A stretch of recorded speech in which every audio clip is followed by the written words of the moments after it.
Hello, donc du coup moi je m'appelle Clara, je suis course leader avec EF, j'ai 30 ans et j'ai commencé donc il y a 5 ans maintenant.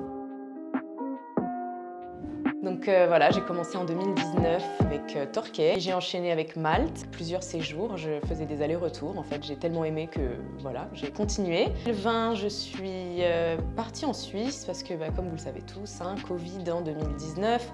Premier été, nouvelle destination, ouverture. En 2021, j'ai refait la Suisse une deuxième fois et Malaga qui faisait également partie des nouvelles destinations car les frontières étaient toujours fermées pour les destinations telles que le Canada, les États-Unis.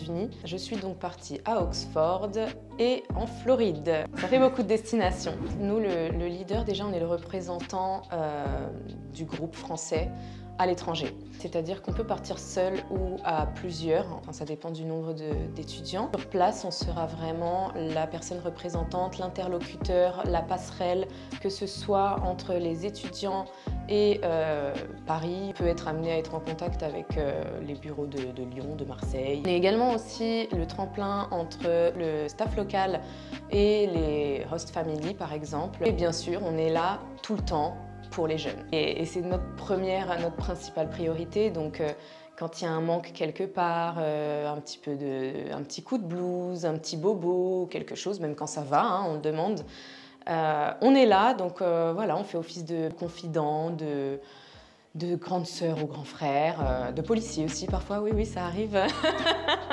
On est bien obligé de mettre des limites et des règles.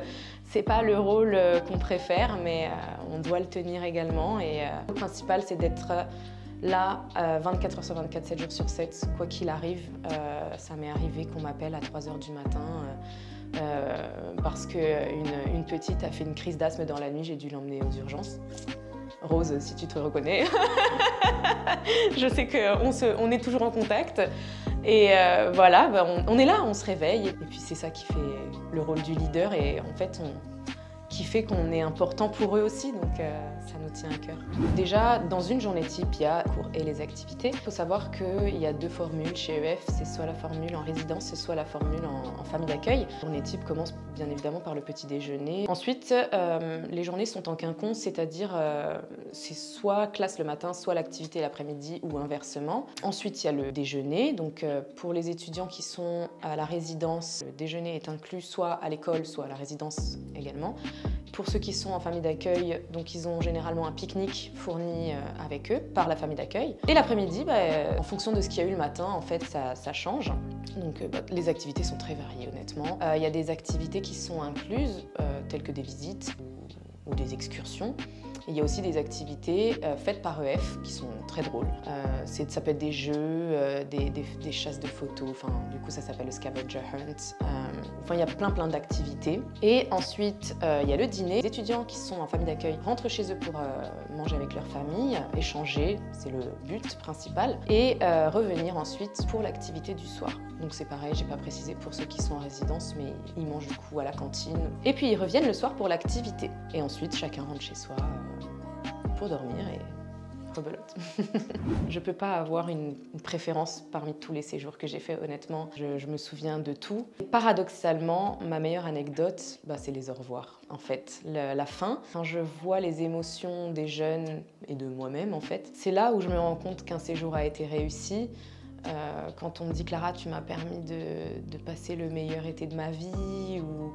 Parce que en tant que leader, c'est vrai qu'on est quand même très sollicité et on est là parce qu'eux nous transmettent leurs peurs, leurs questions. Pour certains, c'est leur première expérience seule, sans les parents. Et en fait, ils retrouvent en nous un confort et un réconfort.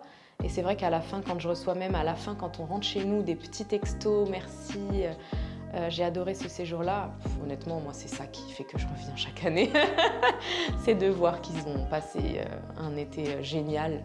C'est ça mes plus beaux souvenirs, en fait. Ça peut être très dur. Il y en a pour qui c'est plus facile que d'autres, qui sont plus à l'aise, qui sont plus sociables. Donc oui, ça dépend aussi de la tranche d'âge des jeunes parce que je m'occupe de groupes d'adolescents de 14 à 18 ans qui ont des manques, qui perdent leur repère en fait. Pour les accompagner, il faut être très à l'écoute, essayer de comprendre, parfois ne pas juger, être là et juste faire office de soutien.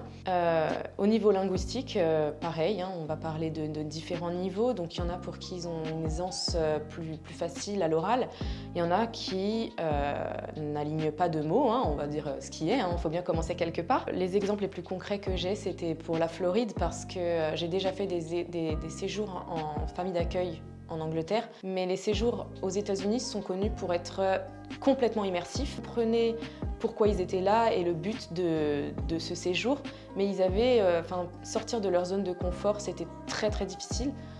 Après les 3 semaines, ils avaient juste une nouvelle famille et ils voulaient plus la quitter. En fait, à partir du moment où on dépasse cette barrière de la honte, de la peur, de l'accent et que finalement les familles sont à l'écoute, ils font ça pour leur plaisir aussi. Et puis ils se rendent compte qu'ils ne sont pas jugés par leur effort et qu'ils sont même encouragés. Donc c'est à partir de ce moment-là qu'ils commencent à aller de l'avant. Et l'intégration, après, comme partout, hein, on prend des habitudes, on se fait des nouveaux amis, et puis à la fin, ça se termine toujours pareil.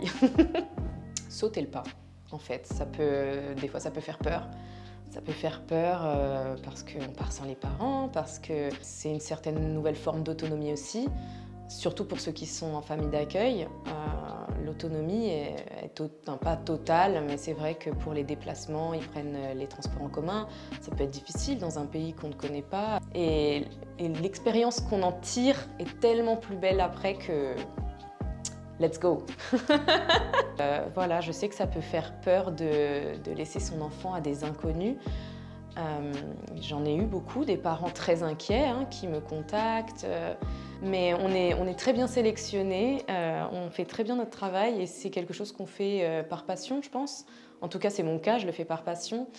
Et honnêtement, voilà, n'hésitez pas, vos enfants seront bien encadrés et ils auront les plus beaux souvenirs de leur vie.